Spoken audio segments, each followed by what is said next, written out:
Et bonjour à tous. Aujourd'hui, donc le dernier épisode sur les personnalités françaises qui m'ont marqué dans le cinéma français. Je voulais finir sur quelque chose de plus récent, de plus léger, parce que aussi on va me dire que voilà, je suis passéiste, je suis chauvin, je parle uniquement du vieux cinéma français, etc. Alors j'aurais pu parler évidemment de centaines et de centaines de grands réalisateurs français, hein, j'insiste. Je suis parti de Max Linder à Jacques Tati, à Jean-Pierre Mocky, Michel Audiard, etc., Jean-Pierre Mariel. J'aurais pu parler de Clouzot, d'Autant Lara, de Marcel Carnet, de Verneuil, de Melville, de Renoir, de tout un tas de gens, mais voilà, là je pense que d'autres en parlent beaucoup mieux que moi. Je suis pas suffisamment connaisseur pour en parler, bien que ce sont des chefs-d'œuvre et des films absolument fondamentaux. J'aurais pu parler aussi de René Clair, etc.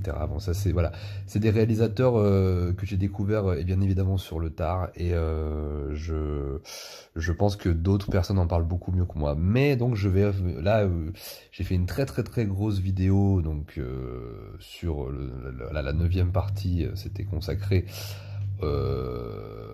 à Christophe Gans, qui était vraiment, voilà, j'ai fait une vidéo de plus d'une heure, donc voilà, je n'ai pas tari d'éloge sur lui, et je vous incite vraiment à le redécouvrir. Là, je vais partir en fait du constat de ce que a posé Christophe Gans. Si vous avez à peu près regardé la vidéo et que vous avez à peu près compris le sens de ce qu'il voulait dire et de ce que devient un petit peu le cinéma français, c'est-à-dire que Christophe Gans, voilà, déplore qu'il n'y ait plus vraiment de grands réalisateurs français qui produisent des films, que le soin ne soit pas apporté à la réalisation pure, à l'esthétisme, et aussi à un style très français. Voilà, c'est-à-dire utiliser les vieilles technologies, les nouvelles technologies. C'est-à-dire on a eu dans les années 2010, je vais vous parler de la personnalité d'aujourd'hui, mais je voulais juste faire un petit préambule avant. Dans les années 2010, on a eu tout un tas de films, voilà, qui ont amené des nouvelles technologies, qui ont apporté des nouveaux matériels, une nouvelle manière de faire du cinéma avec la performance capture, l'image de synthèse qui est absolument magnifique, avec des nouveaux modes d'expression cinématographique. Ça part de Avatar, il y a eu Pacific Rim, il y a eu Mad Max, il y a eu La Belle et la Bête de Christophe Gans, il y a eu les films chinois en 3D de Tsui Hark qui sont absolument sublimes, et j'en passe et des meilleurs. Et malheureusement, la France a fait le choix de ne pas suivre il y a eu, je peux aussi citer Ang Lee, je peux aussi citer Robert Zemeckis, Beowulf, etc. Voilà, il y a tout un tas de personnes qui ont essayé d'amener ouais, voilà, Peter Jackson pour le Hobbit, le 48 images par seconde, etc., etc. Seulement, voilà, les salles n'étaient pas équipées, les gens n'en voulaient pas forcément, la 3D n'était pas adaptée. Donc, on n'est pas encore arrivé au moment, on va dire, du nouveau cinéma. Ce qu'avait amené James Cameron avec Avatar, ce qu'avait posé James Cameron, on le verra peut-être dans quelques dizaines d'années, mais pas tout de suite de manière globale, en fait. Et surtout pas en France. Surtout pas en France, où on ne fait plus du tout de spectacles, voilà, liés à l'histoire de France, à sa culture, à ses héros, à son histoire, à ses racines, à son style, et même aux mythes grecs, à la mythologie nordique, celtique, etc.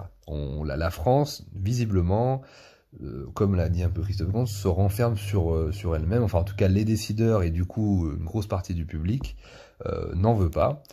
Et depuis quelques années, il y a une espèce de repli et il n'y a pratiquement que des comédies qui sont tournées, on va dire peut-être à 80%. Et c'est les comédies qui fonctionnent, c'est les comédies. En plus, on vit une période un petit peu de crise, donc les gens ont besoin de rigoler au cinéma, de s'amuser, etc. Donc on est dans un registre de comédie. D'ailleurs, même les plus grands réalisateurs aujourd'hui français sont obligés, après les échecs de leurs films, après ceux qui veulent pas partir à l'étranger, ont été obligés de faire des comédies. Donc tout le monde s'est mis à faire de la comédie, y compris les Xavier Jean, y compris les Florent Emilio Siri, y compris les Jean-Pierre Jeunet, y compris les Yann Kounen. Tout le monde a dû s'adapter au marché et à faire des comédies. Les années là, les années 2010, c'était principalement ça, et là, les années 2020, ça prend quand même le chemin de ça aussi. Donc, pas beaucoup de films de genre, pas beaucoup de choses qui exploitent, de films qui exploitent les différentes variations. Il y a des films très intéressants qui sortent, mais c'est pas tout à fait ce que veut le public, et en tout cas, ce n'est absolument pas ce que veulent les décideurs, les télévisions, etc., etc. Voilà, il y a des exceptions, il y a des gens qui essaient d'explorer, et on a encore moins de films. Par contre, au niveau du style français, au niveau de son histoire et de ses racines, etc., c'est pratiquement zéro. La globalisation de la culture de masse américaine a tout écrasé, malheureusement. Et même l'Asie, qui pourtant produit des choses magnifiques, dont je parle beaucoup sur ma chaîne, n'est pas du tout influente dans les gens qui font les films à grande échelle en France. Donc ils n'ont pas les références, c'est une catastrophe. Mais dans ce contexte un peu morose, là je vais vous parler de quelqu'un qui est aux antipodes totales de Christophe Gans. Pas dans le genre fan de cinéma, passionné de cinéma, amoureux de cinéma. C'est aussi une personne et une bande aussi de personnes qui sont amoureux de cinéma, qui aiment beaucoup le cinéma, mais qui effectivement évoluent, ont décidé, contrairement à Christophe Gans, qui lui a décidé de prendre le maquis et de continuer dans cette volonté, quitte à ne pas faire beaucoup de films, mais à en faire un rarement, mais bien abouti. C'est une bande de potes qui, à contrario, a décidé de faire de la comédie, de s'adapter au marché de maintenant, de faire vraiment dans le populaire, dans ce que les gens veulent aussi. Et c'est une partie qu'on ne peut pas vraiment occulter. Alors, moi, il y a de temps en temps de très bonnes comédies qui sortent en France. Hein. Je trouve que, vu la masse qu'il y a forcément de temps en temps une bonne comédie. Mais je trouve qu'il y a une bande très intéressante depuis, à travers voilà, une personnalité, un chef, mais aussi une bande. Qui font des petits films populaires français de comédie et qui essayent par moment d'explorer d'autres univers. Et donc je vais arrêter ma longue introduction. Je vais vous parler aujourd'hui de Philippe Lachaud et de sa bande, la bande à Fifi. Voilà, aujourd'hui on est un peu plus dans la légèreté, mais pourquoi j'aime bien cette bande, c'est parce que finalement, comme vous le savez, le cinéma aujourd'hui, pour en faire, c'est très dur. Moi-même, j'ai essayé d'en faire toute ma vie en termes d'écriture, de casting, de choses comme ça. Bon, je vous avoue que j'ai pas beaucoup poussé parce que, en fait, je n'étais pas prêt à faire beaucoup de concessions, même pratiquement aucune, et faire des castings m'emmerde. Plus je me considère pas comme quelqu'un de très bon, et j'ai envie de faire des petits films dans mon coin avec ma caméra et de les sortir sur ma chaîne YouTube. Et moi c'est comme ça que je conçois, faire des films avec mes potes et dans mon coin, comme j'ai toujours fait avec mon petit frère quand on tournait dans la cuisine et dans le jardin. Et ça va très bien comme ça. Là, j'ai des projets pour en faire. Mais du coup, c'est ce qui est très intéressant, c'est que cette bande, donc la bande à Philippe, les potes à Philippe Lachaud, ce sont des potes qui ont à peu près, je pense qu'on peut se reconnaître tous dans cette génération née dans les années 80. On a les mêmes références, les films, au Club Dorothée, etc. On a exactement les mêmes références. On a tourné des films dans notre jardin, dans notre cuisine. On a emmerdé nos parents avec ça et tout. Et donc, et par contre, eux, ce qui est vraiment cool, c'est qu'ils ont réussi. Ils ont réussi à faire des films, des grosses comédies, des gros films au niveau professionnel. Et ce qui est assez fantastique, c'est que ça fait pratiquement le 7e film, je crois, qu'ils font ensemble aujourd'hui. Et c'est toujours la même bande de potes. Ce sont des gens qui, comme moi, et comme mon entourage, on ne vient pas du tout du milieu du cinéma. On connaît absolument personne. Moi, les gens que j'ai rencontrés, que ce soit à Lyon, que ce soit à Paris, que ce soit ensuite à Hong Kong ou en Chine, etc., ça a été un hasard complet et une envie de ma part de les rencontrer et de faire des choses avec eux. Hein. Donc c'est vraiment, j'ai dû me bouger pour connaître certaines aventures, on va dire. Et je me reconnais beaucoup dans la personnalité de cette bande, puisque eux, bon, ils ont poussé la seule différence, c'est que vraiment ils ont accepté, ils sont vraiment dans le mainstream. Ils aiment de ce que j'ai pu entendre, ils aiment la pop culture, etc. Mais ils acceptent aussi, contrairement à moi, contrairement à beaucoup de gens de mon entourage, la culture, voilà, les films Marvel, les nouveaux Star Wars, voilà, toutes les choses que j'exècre au plus haut point. Et ils sont très américano-centrés sur la culture américaine. Moi, où j'ai lâché ça depuis très longtemps. Moi, la culture américaine, la même qu'on avait, je pense, que j'avais comme eux, au niveau voilà, manga et aussi la culture américaine, les jouets, les G.I. Joe, les Tortues Ninja, tout ça, c'est les trucs des années 90 que je revendique, que j'accepte et que j'aime beaucoup.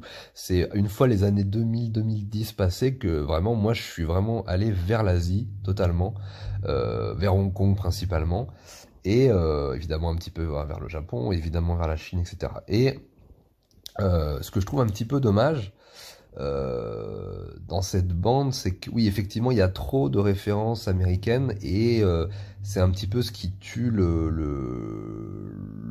cinéma français. C'est-à-dire qu'il est un petit peu centré uniquement sur ça, avec les mêmes références, les mêmes trucs, tout le monde voit les mêmes films. Mais après, bon, j'ai envie de dire, c'est ce que le public aime, c'est ce que le public veut, c'est ce que le public connaît.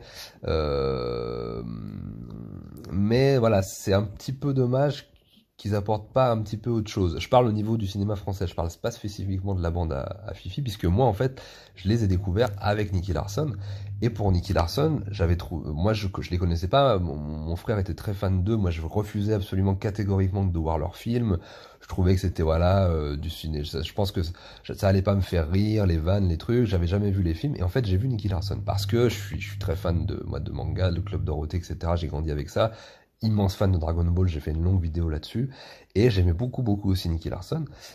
Et j'étais à la fois voilà, très surpris qu'ils adaptent le film. Moi, comme vous le savez, je suis fan de cinéma de Hong Kong et j'aime beaucoup, beaucoup la version de Jackie Chan.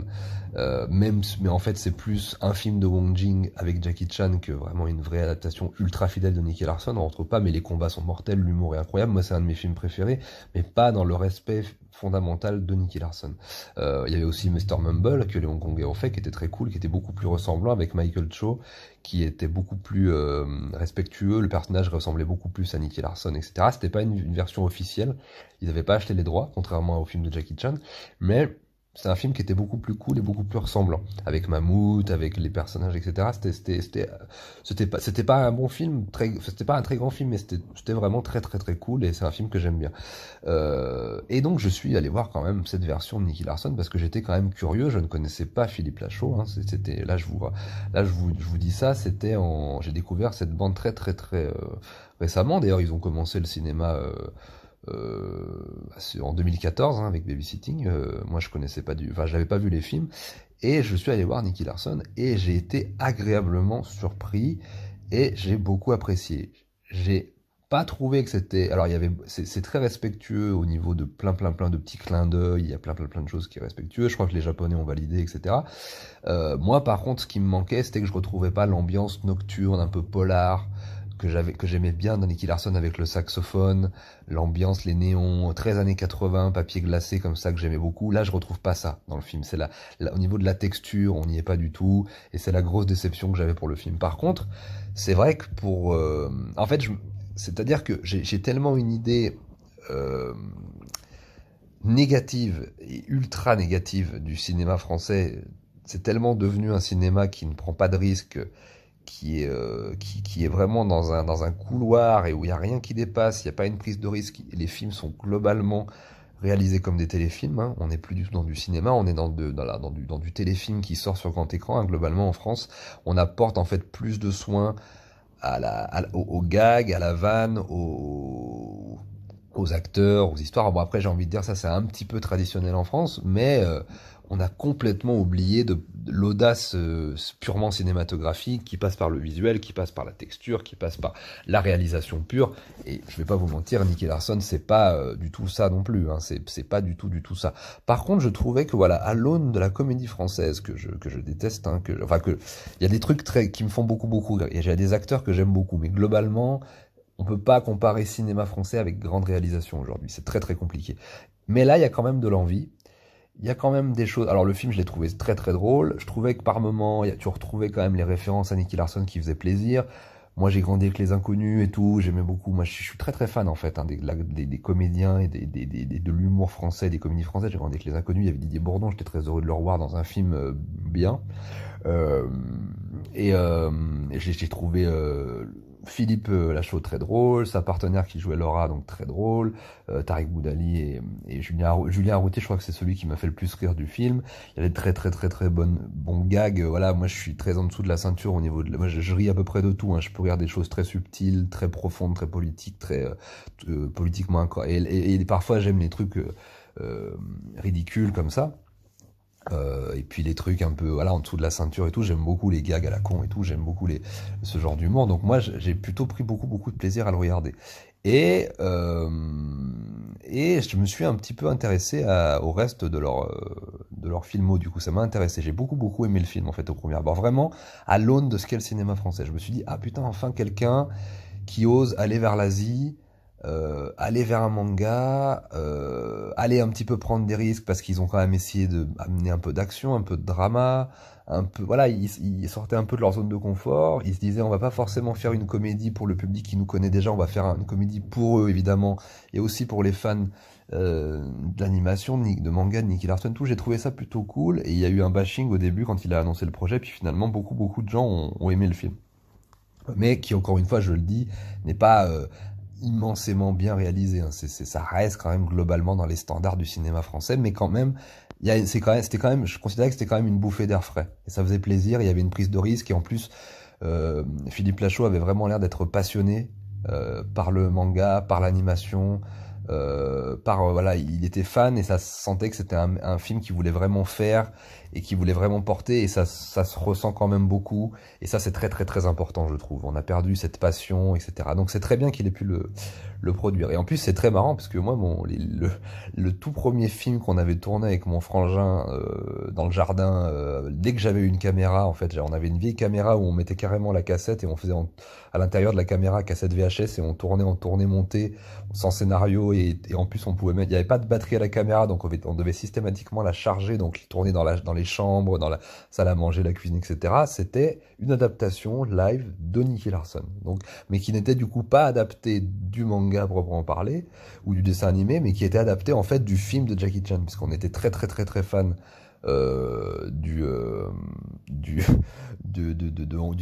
on est des fans absolus du cinéma de Hong Kong, de Jackie Chan, etc. Et en fait, on a pris le premier truc qui nous est venu à l'idée, c'est dire on va faire un Nicky Larson français, en s'adaptant évidemment un petit peu de l'animation, et du manga, mais surtout il y a les musiques du film de Jackie Chan, etc. Donc c'est rigolo parce que c'était le premier film qu'on a adapté dans nos petits films qu'on faisait. On s'est dit on va faire Nicky Larson. Donc c'est assez drôle. Et finalement ils l'ont fait. Et en plus ce sont des Français qui l'ont fait. Donc il y avait une espèce comme ça de boucle. Ça nous a fait très plaisir. Et en plus mon frère avec qui jouait Nicky Larson, c'était lui qui jouait Nicky Larson. Moi je faisais le rôle de Tony.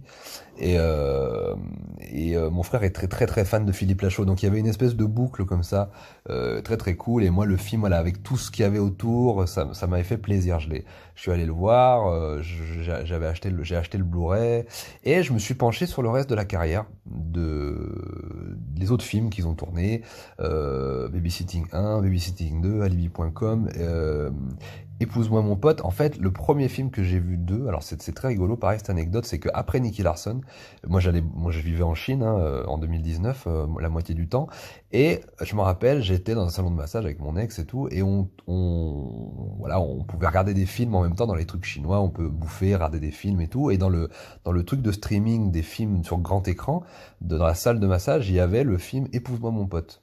C'était très drôle parce que je pensais pas du tout que c'était sorti en Chine, etc. Donc on voit évidemment le film en français, sous-titré en chinois et tout.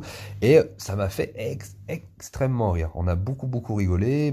Mon ex, voilà, qui était chinoise, a beaucoup rigolé aussi.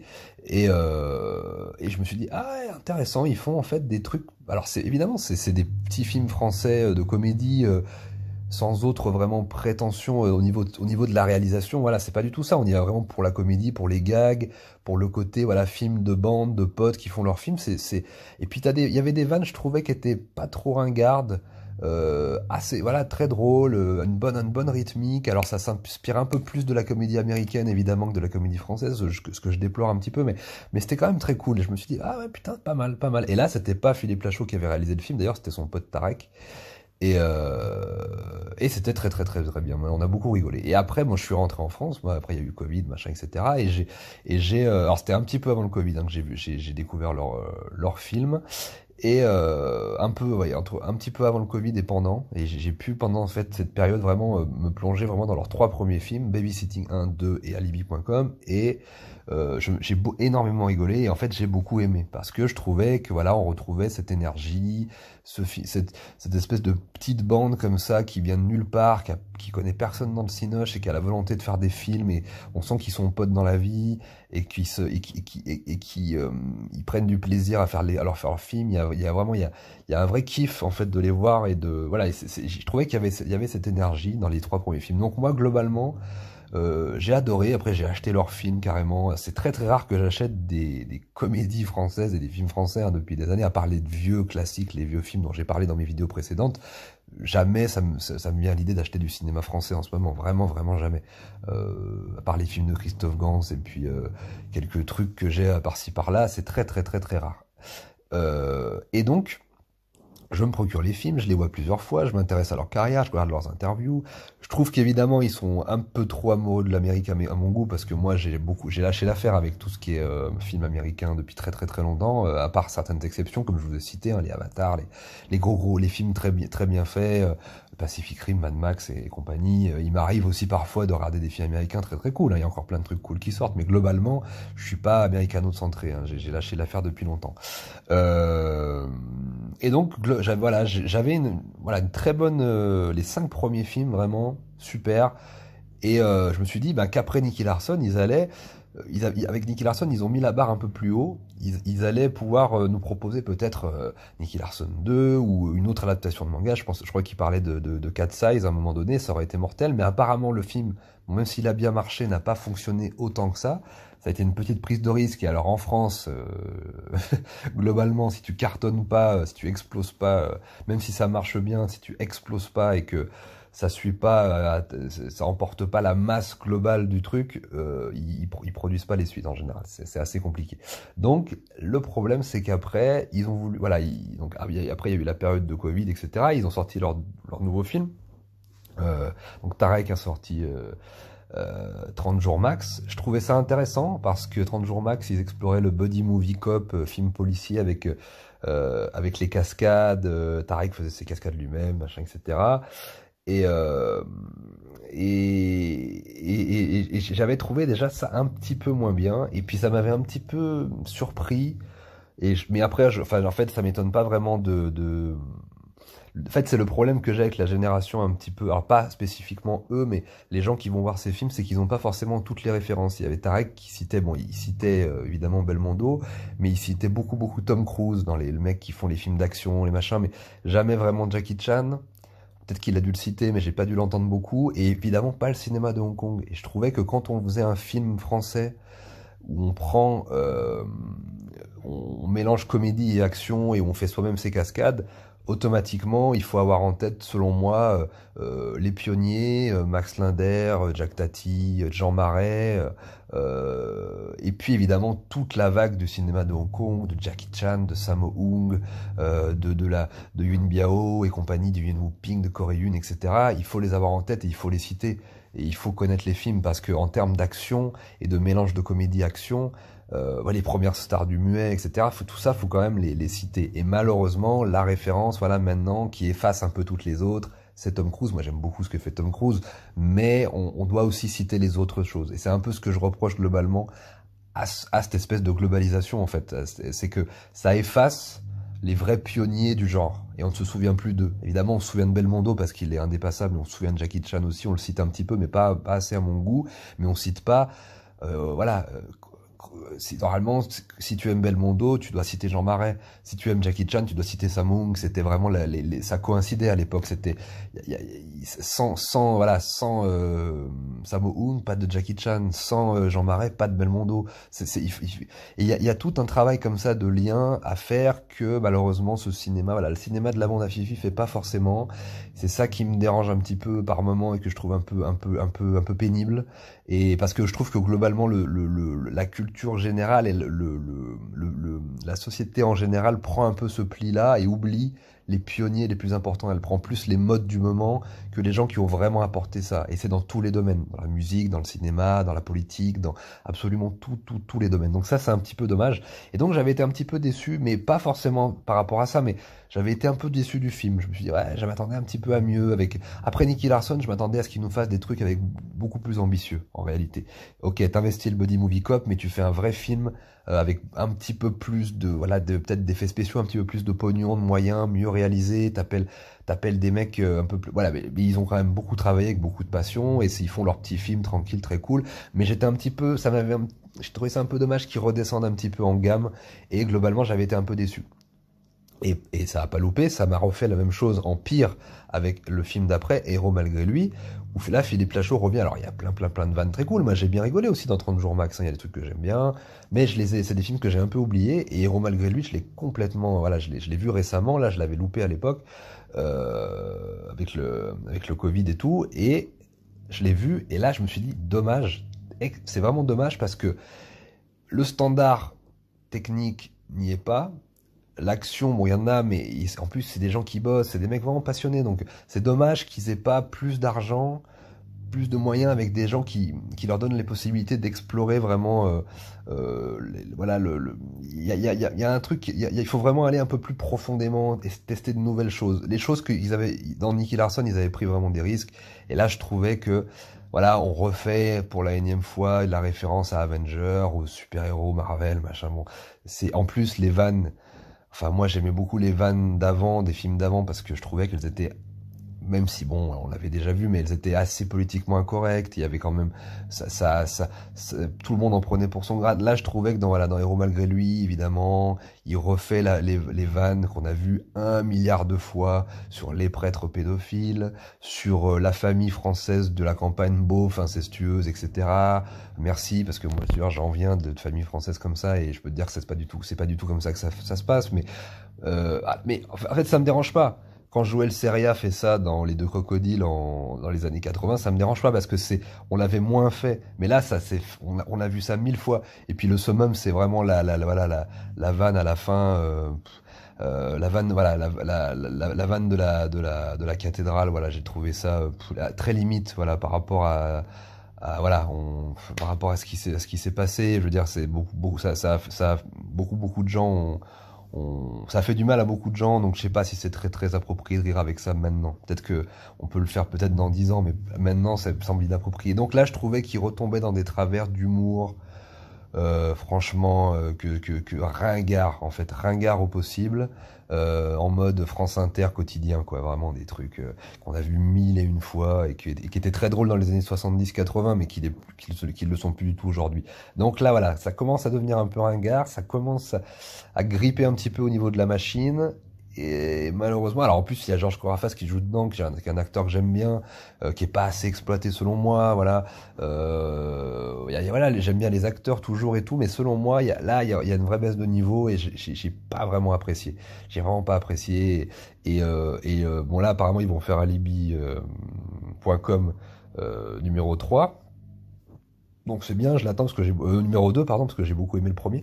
Mais c'est un peu dommage. Moi j'aurais voulu qu'après Nicky Larson, tac, il remonte, il nous fasse Nicky Larson 2, qui réadapte du manga, qui prenne d'autres risques, qui prenne d'autres chemins, vers l'Asie notamment. Voilà, je trouve que l'Asie est pas assez citée. Je pense que c'est des mecs qui connaissent cette culture, ils connaissent les films de Hong Kong, les films asiatiques. Je pense qu'ils connaissent ça et que malheureusement, c'est dommage qu'ils ne citent pas assez. Mais après je comprends. Il y a un public derrière, il y a un public qui veut voir telle ou telle chose avec des références. Je peux tout à fait comprendre en fait. Et d'ailleurs, les critiques que je fais, ce sont des critiques personnelles, mais je les incite vraiment. J'aimerais beaucoup qu'ils reviennent et qu'ils nous refassent des films et qu'ils continuent à nous faire marrer. Et vraiment, je le dis avec grande amitié parce que c'est très rare qu'on retrouve ce genre de bandes qui partent de nulle part, qui sont passionnés de cinéma, comme moi j'ai pu l'être, et qui font des films professionnels comme ça, et qui continuent à en faire et à nous faire rire. C'est très très cool, et moi je les encourage. Voilà, c'est juste dommage que ça perde un peu en prise de risque, en fait, en prise de risque, et peut-être en allant chercher d'autres univers cinématographiques, d'autres supports culturels, etc. Mais voilà, j'espère qu'ils vont continuer à nous faire kiffer quand même, parce que moi j'aime quand même beaucoup cette bande et quand même une bouffée d'air frais dans le cinéma français. Alors évidemment, comme je l'ai dit, c'est pas de la grande réalisation, on n'est pas dans du, on n'est pas dans du grand truc, mais au niveau des comédies, si on en vient à l'aune de ce qui est devenu le cinéma français, qui ne peut produire de toute façon pratiquement que des comédies pour que ça fonctionne, c'est franchement pas mal. Et je les encourage j'aimerais beaucoup voilà et qui continuent, je leur souhaite vraiment tout le meilleur. Je pense que beaucoup de gens ont vu leurs films de toute façon, donc je vais pas vous inciter à aller voir, je pense que vous les avez tous plus ou moins vus. C'était des films assez populaires qui ont beaucoup marché, qui ont vraiment bien marché, et j'espère que ça continuera pour eux. Voilà, c'était mon petit hommage, mon ultime hommage à ce que je trouvais de plus intéressant dans le cinéma français, de la comédie française actuelle. Voilà, je vous souhaite une très bonne journée à tous. Je reviens avec du cinéma asiatique bientôt. Prenez soin de vous.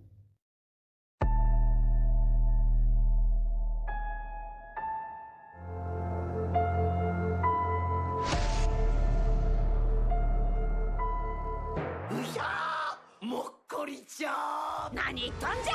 アスファルトタイヤを切りつけなその香りを嗅いだものを虜にするキューピッドの香水。大変だ、カバンが。テロリストの手に渡れば大変だ。香水を取り戻す。過ぎると香水の効果は永遠になる。香りを守ってくれ。リョウリョウ、聞いたことのある声だ。俺にとってお前は特別なんだ。シティーハンターで始まった2019年はシティーハンターで締めくくれ。秀幸に守ると誓った。シティーハンターザ・ムービー史上最高のミッション。日本公開はデラックス吹き替え版。僕ちゃんともっこりしようよ。